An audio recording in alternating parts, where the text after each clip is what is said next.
Welcome and settle in for another long tale of history told slowly, so slowly that it may well carry you toward rest. Tonight we will travel back to the streets of New York City during the Gilded Age, a time of glittering wealth for some, but of suffocating poverty and disease for countless others. When people today think of the Gilded Age, they often picture shining mansions on Fifth Avenue, towering opera houses, and railroad tycoons with fortunes so vast they seemed untouchable. Yet, if we walk only a few blocks away from those mansions, down into the crowded neighborhoods of the Lower East Side, the Bowery, and the immigrant quarters, we discover a world almost unimaginably different. A world of damp brick walls, airless rooms, children coughing in the dark, and the smell of too many bodies crammed into spaces never meant for human habitation. This is the world of the tenement house. The tenement was not one house, but an entire way of living. Picture, if you can, a narrow building rising 3, 4, sometimes even 6 stories, its face pressed against the next, with hardly a foot of space between. Inside, thin walls divided the building into rows of rooms, and those rooms into even smaller rooms. A family of 6 might sleep in a single chamber. A dozen families might share a single water pump in the yard. There was rarely fresh air and rarely light. To understand why these buildings became so disease-filled, we must look first at how they were built. Developers in the mid-19th century realized that land in New York, especially on Manhattan Island, was too valuable to waste. Immigrants were arriving by the shipload, desperate for somewhere to stay. The landlords, eager for profit, built upward and inward. The first tenements were old single-family homes divided into pieces. Later, entire buildings were constructed with one purpose in mind, fitting as many paying tenants as possible onto a single lot. Windows were few, ventilation non-existent. Courtyards, if they existed, were tiny shafts known grimly as air wells. But these were more often filled with garbage than with anything resembling fresh air. Now imagine the daily life inside one of these dwellings. In the morning, you would wake to the sound of footsteps overhead, of coughing in the room next door, of a baby crying in the hallway. There was no plumbing in the apartments themselves. If you needed water, you carried it up the stairs, bucket by bucket, from the pump in the yard. If you needed to relieve yourself, you joined the line for the outhouses in the back. In winter, the pipes froze, and in summer, the smell rose into every floor. Diseases thrived here.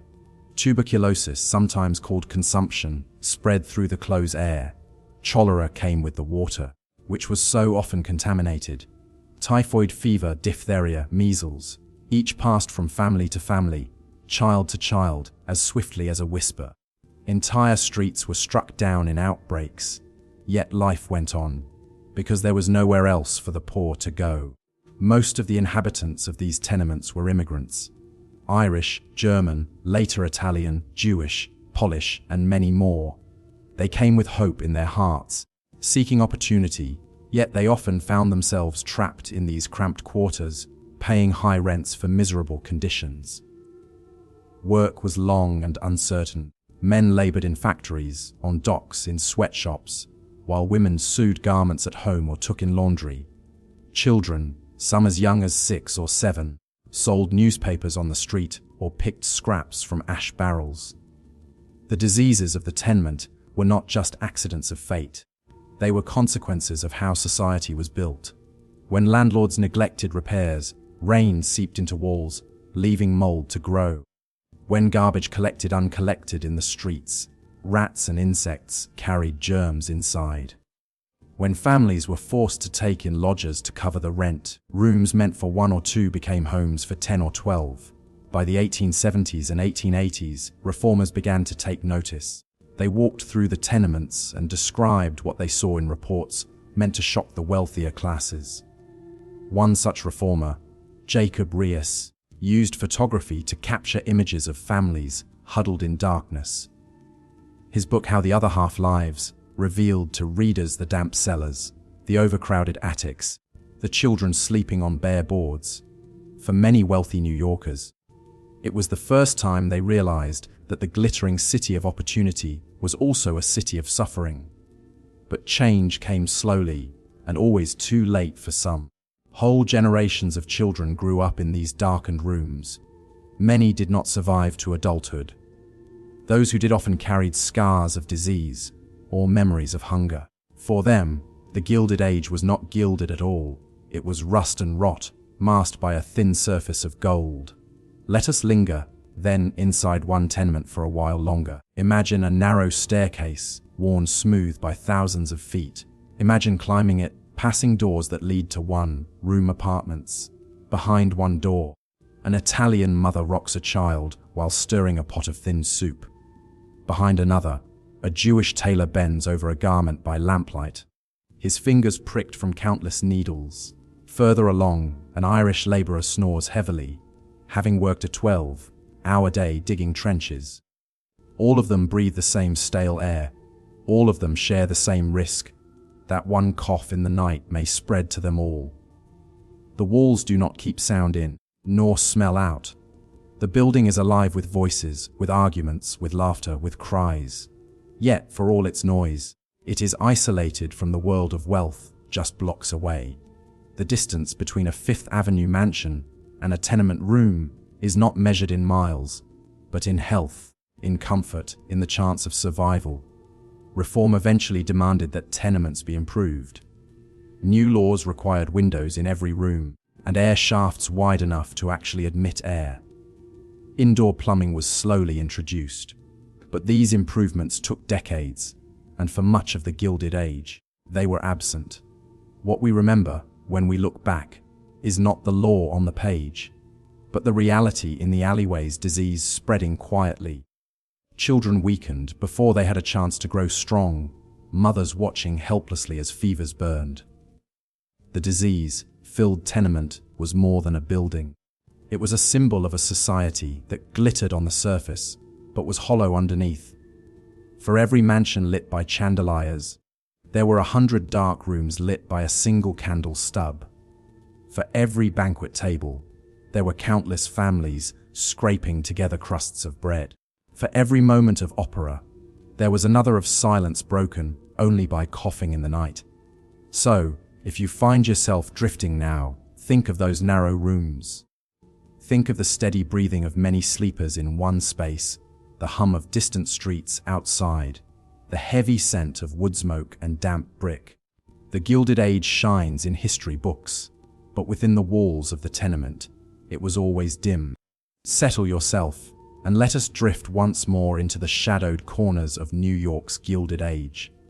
Tonight, our steps take us deeper into the tenement house, that narrow structure of brick and timber, where countless lives pressed against one another, stacked floor upon floor, breath upon breath. The tenement was more than a building. It was a world in itself, a hive of human voices and wary footsteps, of sighs in the night and rattling coughs in the dawn. And though we might pass down its hallway only in imagination, we can, if we linger long enough, come to know the lives within. Each doorway hides a story, and though each story is small, together they weave the fabric of the age. Let us begin at the bottom, in the cellar, where damp walls glisten with moisture and air lies heavy with mildew. Here, among the shadows, lives Mary O'Connell, the Irish widow. Her husband was taken 3 winters ago, struck down in a cholera outbreak that ran like fire through the block. Now she raises her 3 children alone, their pale faces lined with the marks of hunger and fatigue. The O'Connells share a single room with 1 bed and 2 chairs. The bed belongs to the children, though they must lie head to foot to fit. Mary sleeps sitting upright, her back against the wall, dozing in the thin hours when the laundry work is done. Each day, Mary carries baskets of soiled linens to wash. The soap cracks her hands until they bleed, yet she does not complain. She knows that if she falters, the rent collector will come, and there is no kindness in him. Still, she whispers Irish lullabies at night, her voice soft against the backdrop of coughing in the rooms above. Climb the stairs, and we come upon David Rosenfeld, the Jewish tailor. His lamp burns long into the night, a glow behind his cracked door. The sound of his sewing machine ticks steadily, thread pulled through fabric that will be worn by people he will never meet. David's lungs are weak, his breath often short. Tuberculosis is his shadow companion, as it is for so many. Yet he dreams of saving enough to open a small shop of his own. He pictures a storefront on a busy street, perhaps with his name painted in Hebrew and English both. But each week, when the landlord's agent knocks, those savings vanish into rent, and the dream recedes. In the next apartment lives Giovanni Rossi, a young Italian laborer, his boots caked with mud from digging trenches. Rest by the door. Giovanni works with the strength of two men, hauling and shoveling, his muscles straining from dawn to dusk. Yet at night, he coughs as if hollowed out, his chest rattling from the damp air he breathes at home. He sends coins back to Italy, where his mother and sister wait.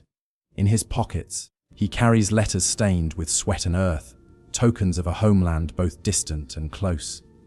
His room smells of garlic, sweat, and wet wool, familiar comforts amid the hardships. Across the hallway lies a room shared by 6 young men, German immigrants who came in search of opportunity. Among them is Hans Müller, not yet 20, his cheeks hollow, his body lean from endless work. He labors in a brewery's hot cellars, shoveling grain and hauling barrels, the steam pressing against him like a weight. At night, he shares a straw mattress with another apprentice, turning on command when the other shifts. Hans sometimes hums old German songs, his voice faint against the night air, a reminder that even here, far from the Rhine, memory endures. Upstairs the building grows louder. Children run barefoot in the hall, their laughter mingling with coughs. Among them is Tommy Flynn, the Irish newsboy. Barely 9 years old, he darts through the streets by day, crying out headlines in a voice too sharp for his years. His bare feet slap against the pavement, his hands blackened with newsprint. At night, he brings his coins to his mother, proud of his part in keeping hunger at bay. Tommy sleeps on the floor, curled beneath rags, but he smiles often, for children are resilient even when the world is not. In another room lives Aniela Kowalska, the Polish midwife. She has attended dozens of births within these very walls, her bag of herbs and cloths always at the ready. Sometimes she is paid in coins, but more often in bread or a piece of soap or nothing at all. Still, she comes when called, steady hands catching life in a place so filled with death. Yet for every infant she delivers, she buries another in her memory, small bodies taken by fever before their first steps.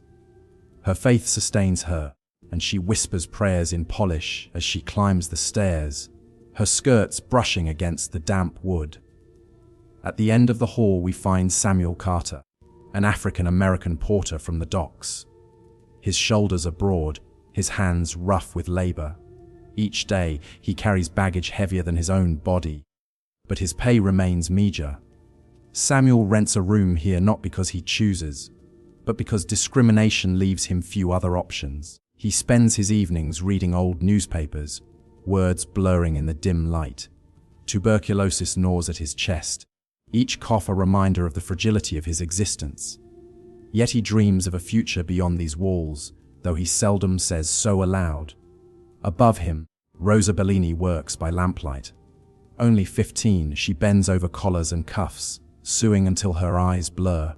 Her fingers ache, her back stiffens, yet she cannot rest, for her mother depends on her wages. Rosa's youth is stolen stitch by stitch, the hours of girlhood traded for survival.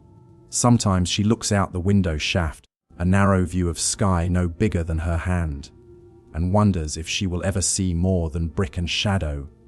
And then, in a corner room at the top, lives Herr Bauer, the old German musician. Once, he played the violin in cafes of Hamburg, where the air was thick with smoke and laughter. Now, he plays for children in the hallway, his notes drifting soft as lullabies. His eyesight dims, his fingers tremble, but the music remains. In a world of coughing and cries, his violin offers moments of fragile beauty. Neighbors pause to listen, their burdens eased for a breath, though the music cannot change their fate.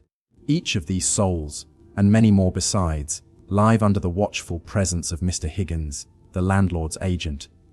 He comes each week, his knock sharp and unyielding. He cares not for damp walls or fevered children, only for the coins that keep the building profitable. Tenants whisper curses after he leaves, but they pay, for eviction is a harsher fate, and so the tenement lives. Each day begins with footsteps in the hallway, with water drawn from the yard pump, with the clatter of work beginning anew. Each night ends with lamps burning low, with coughs echoing in the dark, with dreams of better days just out of reach. Disease moves silently among them, slipping through walls and breath, striking without mercy. Yet life continues, stubborn and unyielding. The Gilded Age glitters in stories of wealth and triumph, but here in these narrow rooms, the truth is written in shadows. The tenement is not gilded. It is rust, it is damp, it is the weight of too many lives pressed into too little space. And as we linger in its hallways, we understand that the city was built not only on fortunes, but on the weary shoulders of those who endured its disease-filled heart. And now, as our narration slows, imagine the hush of night in the tenement.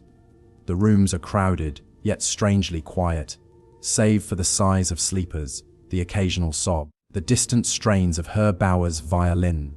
The air is thick, the walls are close, but within them beat countless hearts, all hoping, all waiting.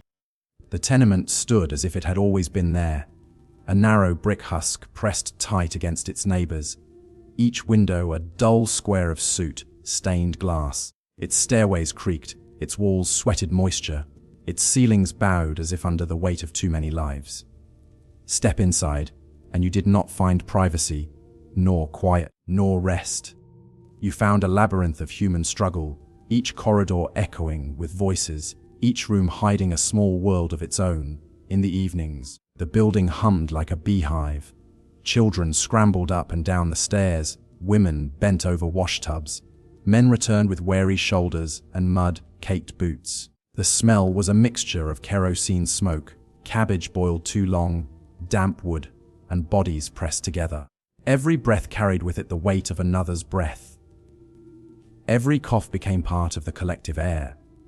If one wished to walk these hallways slowly, door by door, one would discover not a single story, but dozens.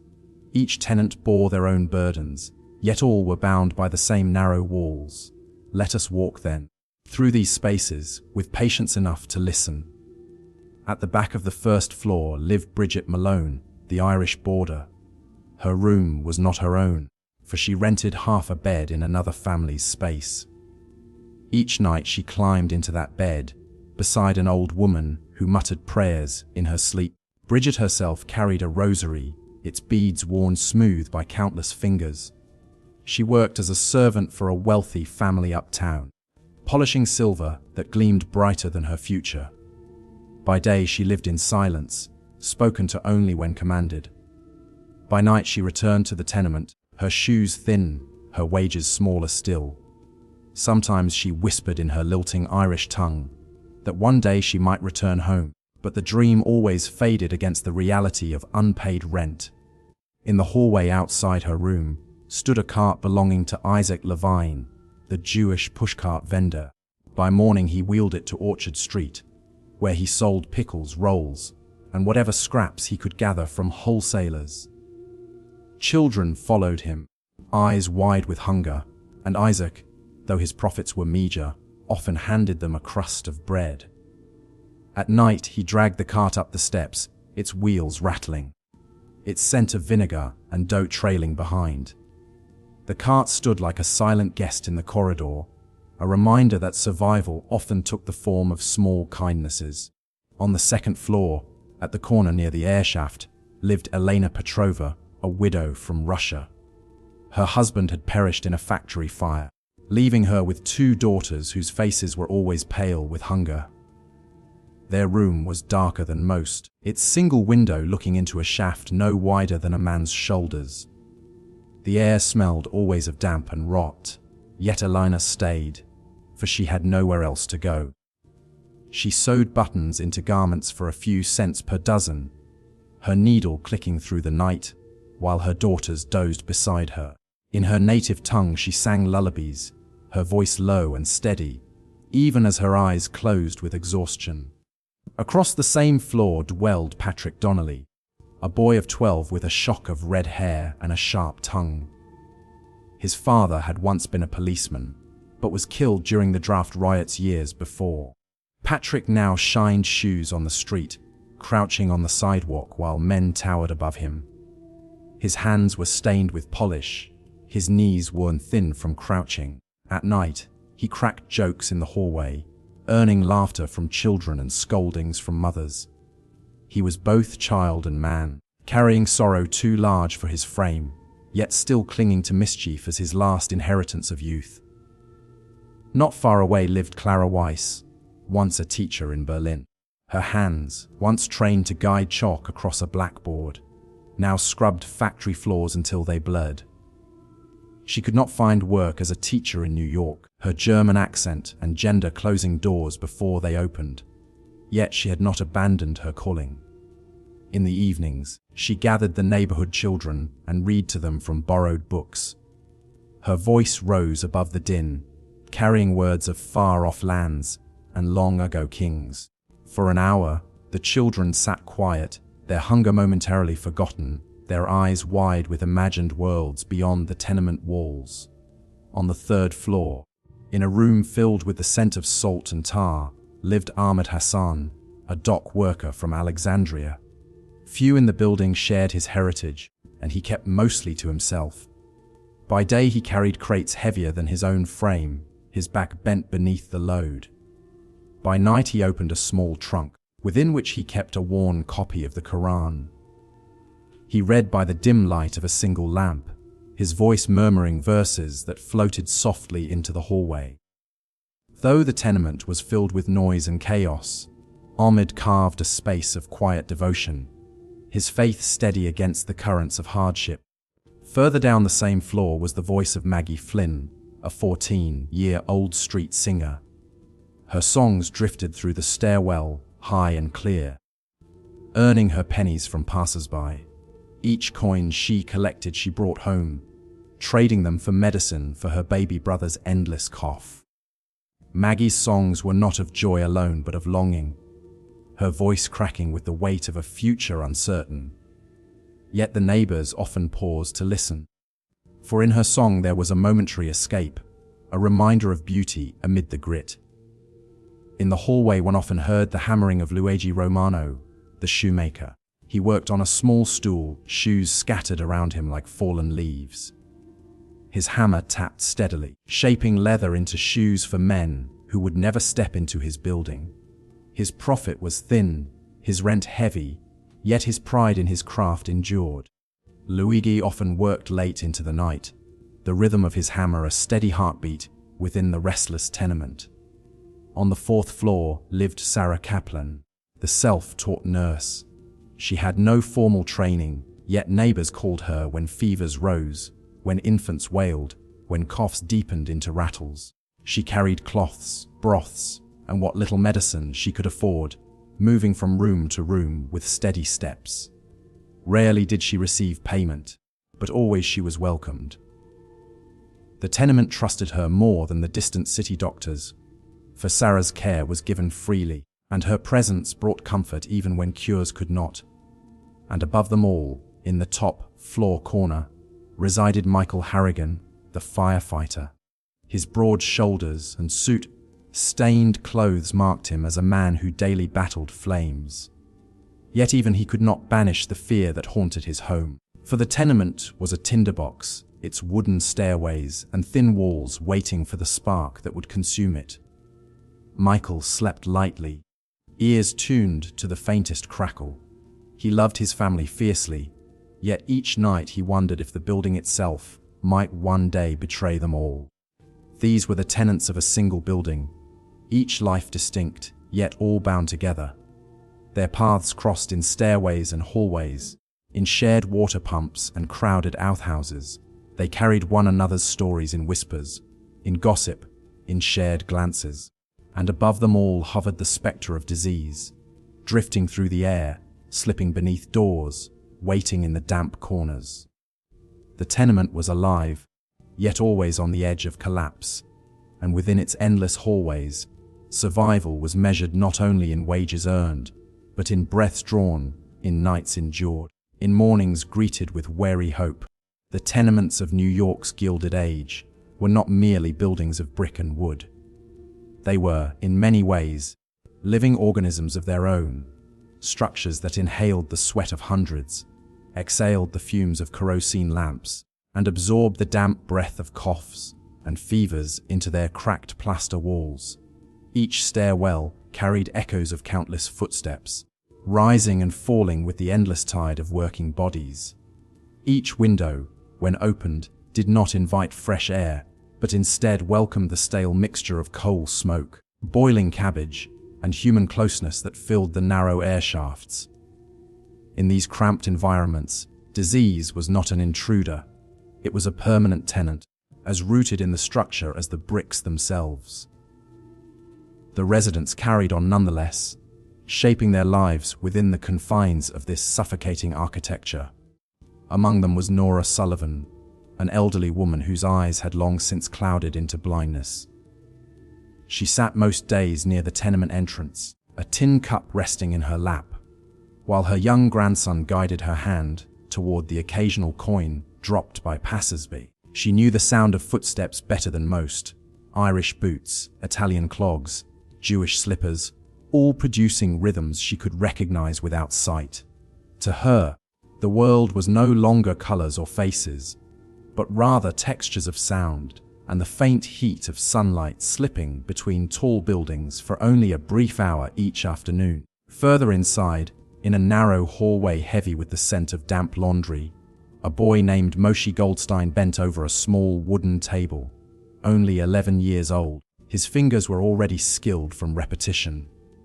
He rolled thin cigarettes one after another, his hands moving with mechanical precision, while scraps of tobacco dust clung to his sleeves. The boy coughed often, not the cough of fleeting illness, but the deep rasp of lungs already burdened by factory air. He sometimes fell asleep at the table, paper and tobacco still clutched in his hands, the faint glow of the kerosene lamp above him burning through the night until the oil ran dry. Across the courtyard, where a string of laundry hung like faded banners, Julia Romano often hummed soft opera tunes as she pinned garments to the line. She had once sung proudly as a young woman in Italy, though now her voice was half a memory, carrying only faint echoes of lost dreams. Her neighbors heard her melodies drift through the airshaft, a strange kind of beauty rising amidst the stench of refuse below. For some, her songs were a comfort, a reminder of art that poverty could not entirely erase. For others, they were haunting, a sound too delicate for a place so hard. Julia lived with her grief quietly, her husband long gone, her own body growing frailer each passing season. Meanwhile, Peter Novak, who had once worked in the coal mines of Pennsylvania, trudged up the narrow stairs with small sacks of coal balanced on his shoulders. His lungs were scarred from years underground, every breath rasping as if filtered through gravel. He sold coal scraps and kindling to other tenants, his blackened hands leaving smudges on the walls wherever he leaned. Neighbors recognized his heavy cough, echoing down the stairwell, the sound blending into the general chorus of illness that defined the building. Yet, despite his weakness, he persisted, one of countless men who carried burdens heavier than their health could sustain. Inside a dimly lit room, where water often dripped from cracked ceilings, Anna Muller worked tirelessly over a wash basin. Her arms were strong from years of scrubbing laundry for uptown families, her laughter booming even over the sound of splashing water. She was known throughout the building for her gossip, her cheer, and her habit of braiding children's hair when their mothers had no time. Though her work left her hands raw and her back bent, Anna carried with her an energy that seemed to push back against the gloom. To her, Resilience was not a choice but a duty, and she shared it freely with those around her. In another apartment, young Rachel Stein sat hunched over fabric scraps, a needle moving steadily between her fingers. She was only 16, but life had aged her beyond her years. Typhoid had taken her parents months earlier, leaving her alone to care for her younger brother. By day, she worked in a sweatshop, and by night, she continued sewing by candlelight. Her neighbors admired her quiet determination, though they also pitied her exhaustion. She rarely spoke, her silence filled with the sound of thread pulling through fabric, and the faint creak of the chair beneath her. Down in the shadows of the street, Seamus O'Rourke stumbled back from the dockyards, his heavy steps uneven from drink. His wages often disappeared into whiskey before he reached home, though the tenements still echoed with the sound of his voice when he sang old Irish ballads late into the night. His children hid from his temper, but clung to him when he softened, his songs reminding them of a homeland they barely knew. In Seamus, one could see both the weight of hardship and the desperate attempt to drown it, a pattern all too familiar among working men of the era. Nearby, in a hallway where walls seemed to close in tighter with each passing season, Sophia Petrescu spread a worn cloth across her lap and offered palm readings to curious neighbors. For a penny or two, she spoke of futures brighter than the dim present, weaving visions of prosperity and love for those who had little of either. Her scarves were frayed, her voice hushed, yet many found comfort in her presence. She embodied a kind of fragile hope, fragile enough that it could break under scrutiny, but strong enough to help someone endure another day. In the courtyard, a boy named Lewis Carter practiced shadowboxing, his fists swinging through the thick air as if he were already in a prize fight. Bare-knuckled and determined, he dreamed of winning fame and fortune in the boxing rings that drew crowds uptown.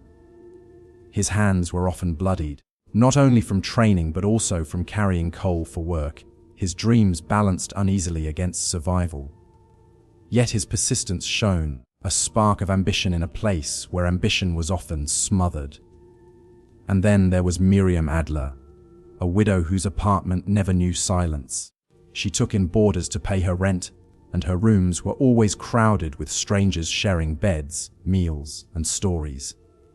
The smell of stews lingered constantly, mixed with the scent of unwashed clothes and kerosene. Miriam herself was weary, her face lined with fatigue, yet she remained kind, offering what little she had to those even more desperate. She embodied the heart of the tenement, a constant juggling act of survival, generosity, and exhaustion. All these lives, so different in detail, were bound together by the same walls, the same narrow staircases, the same ever-present threat of sickness. Tuberculosis swept through the tenements like a whispered curse, its victims coughing into handkerchiefs already damp with sweat. Typhoid found its way into the water supply, carried by broken pipes and shared pumps. Infants rarely survived their first years, and mothers wept quietly at night as tiny forms grew still in their arms. The city outside continued its glittering march toward progress, its wealthy citizens riding in carriages and attending grand balls. But inside the tenements, the reality was stagnant, damp, and diseased. To walk these halls was to step into a world where hope and despair coexisted uneasily. Children played with scraps of wood, pretending they were toys. Men and women labored until their bodies gave out, then rose again the next day because there was no other choice. Neighbors helped one another when possible, sharing bread or kerosene, but competition for survival often bred resentment as well. In this microcosm of humanity, every breath was a reminder of fragility, and every day was a struggle against forces larger than any individual could overcome. The tenement was not a single story, but rather 1,000 woven together. Each one carried on in whispers, coughs, laughter, and silence. Disease, hunger, and sorrow were ever present, yet so too were resilience, kindness, and faint glimmers of ambition. In the end, it was this combination, the suffering and the stubborn endurance. That defined the disease-filled tenement of New York's Gilded Age.